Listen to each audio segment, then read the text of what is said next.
Yo, it's Elliot Farro. We are back, and I saw a few comments, mostly from the Sig fanboys, that's saying it was ammo is why these Sig P211s aren't working. So I figured we would try some different ammo.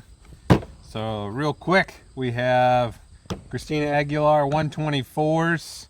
I have Federal Brass 115s, Sig Sauer Elite V Crown. We have our brand of 147s and 115s. Some Magtech steel case, some Winchester service grade 115s, New Republic 9mm, Aguilar 147s. We have Federal Gold Medal Match 147s, and then Christina Aguilar again, just to back it up. So anyway, we'll try them all, and then in the middle, I'm going to run them through this CZ Parrot, which is probably the most expensive like competition gun that I have. So if you're saying, oh, these are set up for competition, of course they're going to be tighter. They're not as tight as this CZ, and this CZ just works. So I don't know what to tell you. But anyway, without further ado, let's load up some mags. And for both of these tests, we are running the green spring in both of these guns. I think it's green because this is the yellow one here. And then if I really care, we'll swap out that spring, even though these are kind of difficult to take apart. But let's get going. New Republic 115 grain. I should do this with completely loaded magazines because that does seem to drag on it a little bit more. But I think they're so bad I won't even have to load them up. So here's 5 rounds of New Republic.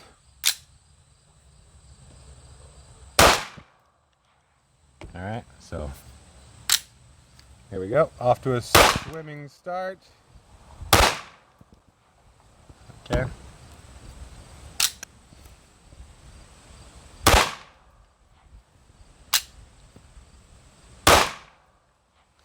All right, there's 5 rounds through that gun. Let's go. So that's that. All right, off to a swimming start here.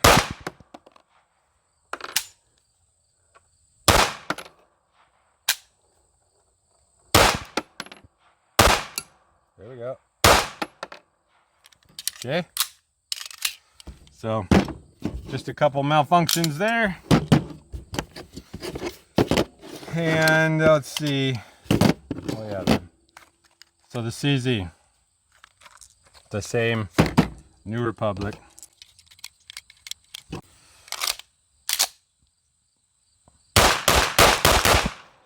Okay. Nice. So New Republic, the Sigs do not like that ammunition. Let's try some Aguila 124 grain. I have a brass. Pretty simple. 1, 2, 3, 4, 5. All right, off to a swimming start.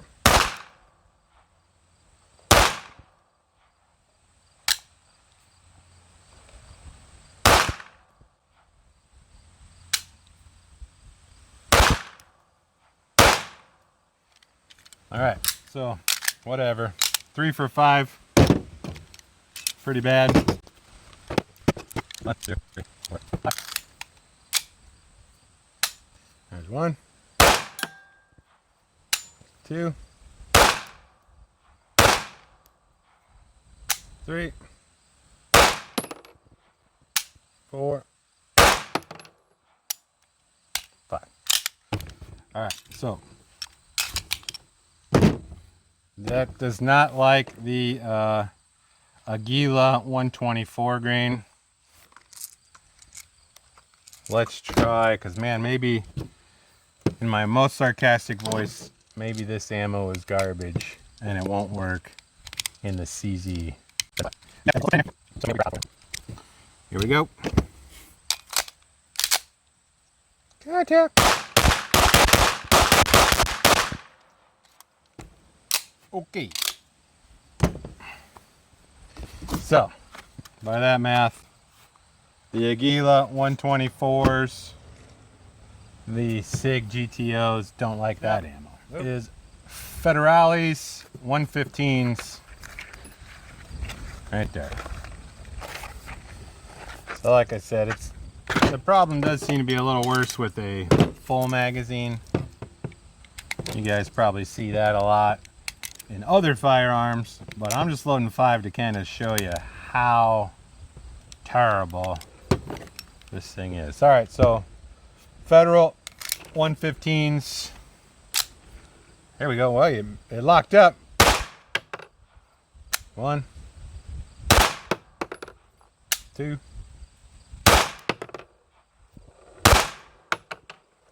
Look how the brass just like bubbles out. I mean, are you kidding me? Whatever. Now there's a good old-fashioned stovepiper. Stovepiper to end with. I always think that's the way to go. Oh, okay, okay.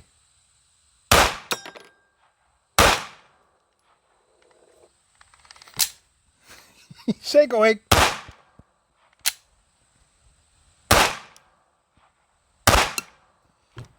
All right. That's fucked up, man. All right, CZ, parakeet, gate, works like a champ. So the Sig GTOs don't like Federal 115 grain brass. Okay, there's some Sig ammunition. This is the Elite Defense. Pretty fancy stuff. Got a nice hollow point on it. That's actually what I do believe I'm carrying. No, I have nozzlers. So I have the Nosler, I think, 147 Defender. Anyway. So here's Sig Elite. We'll do the one without the weapon light on it first. 4. There's 5. Off to a great start. Come on.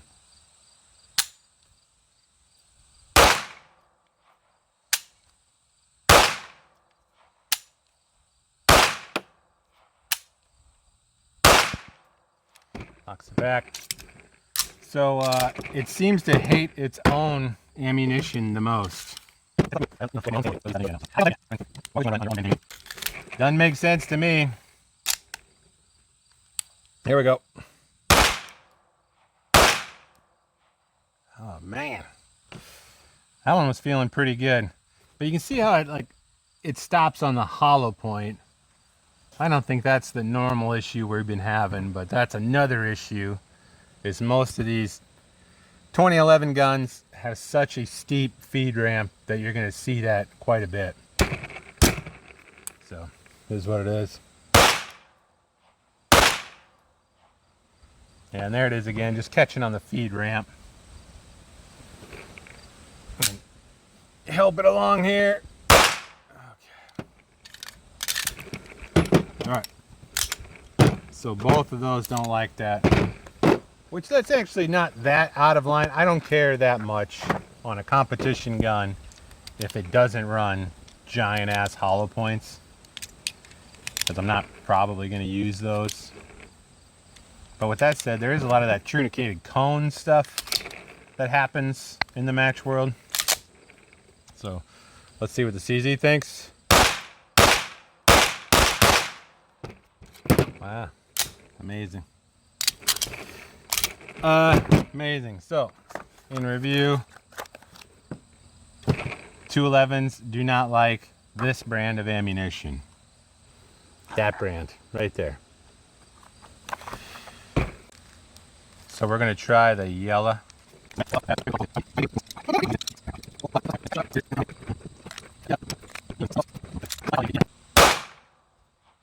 One. Yellow spring. That's good. That's not good. right. I don't think it likes the yellow spring.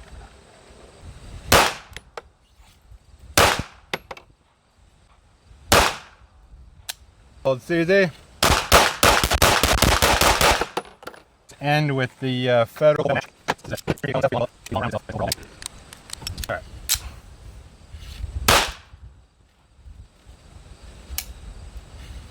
Yeah, it's just the green spring. Oh yeah, just the empty. So it's just closing, not even coming back far enough. That's what it is. All right. So for sure, green spring bad. Let's see.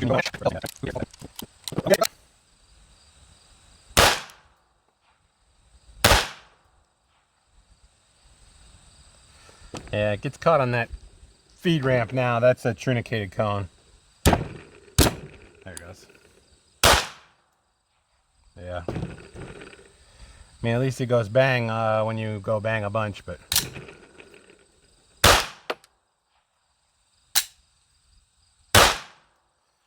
Alright. So when it's defense, which is, this gun needs no more defense. Look at the brass. Like, the brass should be gone. A lot of guns don't like that truncated cone bullet itself. It runs even better. Okay. So, doesn't love it, but it all goes bang. Yeah, I mean, I can stay out here for days, but hopefully you guys understand that it's mostly just a gun problem. You know, this one here probably has the better part of 400 or 500 rounds through it now. So if it was a break-in issue, it should be broke in. I took it to the smith.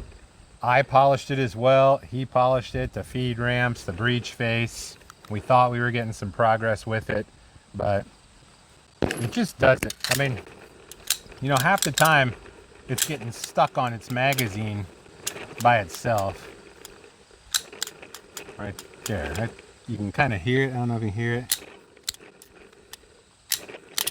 That's where I think it's really slowing down its operation. But, I mean, in all honesty, it doesn't have a lot of forward ass in the first place. You know, just doesn't have a lot of spring. So, I don't know, maybe you can put a heavier spring in it, shoot heavier ammo, that might work. You know, compared to the CZ one, I mean, just way better shooting, but you know, I can feel more positive lockup on every other brand of gun out there besides these GTOs. They're pretty bad guns. I don't know what else to say. Hopefully this kind of shows it, but I'm not new to handguns. I don't know what else to make you guys believe me, but here, believe me this way. Not once since the beginning of YouTube, which I've been around since the beginning of YouTube, by the way, have I ever asked for you guys to subscribe, like, buy this fucking ball hair trimmer. Never. I just do this out of my plain old enjoyment. It's fun. No one pays me but me. I could care less if people follow me or like my videos. It just, I don't know. I'm here for a good time, not for a long time. And I like shooting. But I also like feeling like I'm kind of doing the little crew that does follow me a favor here. And then I always like proving liars out of these YouTubers. Like, this is the best thing I've ever shot. You can follow JT at my link tree. This is my OnlyFans page. Dude, nobody gives a shit. So anyway, take it for what it's worth. I bought these myself. These weren't sent to me. That should be the best idea or gauge you have on how somebody is probably going to give a favorable review. These were sent to me for free, but I'm going to give you an honest review. Thanks, Sig. Thanks, my sponsor, for Joe Dick Berry Balls. Welcome to the Samoa Desert Institute. None of that shit. We don't care. I just want to shoot good guns. So yeah, if you want a good competition gun, the flavor of this that would compete with this would be like the Shadow 2. You know, which is just over $1,000 and is quite a lot better gun. If you're a polymer guy, I mean, then you got a ton of options. You got the Walther stuff, the HK stuff, even the VP9s are better. You could pimp out a Glock. You know, you change from a factory Glock barrel to an aftermarket barrel and the world's your oyster. That thing will never screw up on you. As long as you don't put a trigger job in it. And they're pretty sensitive about that. But anyway, I digress. In review, these things suck. Hopefully you guys learned something. That is all. Carry on. You ruined everything, you stupid.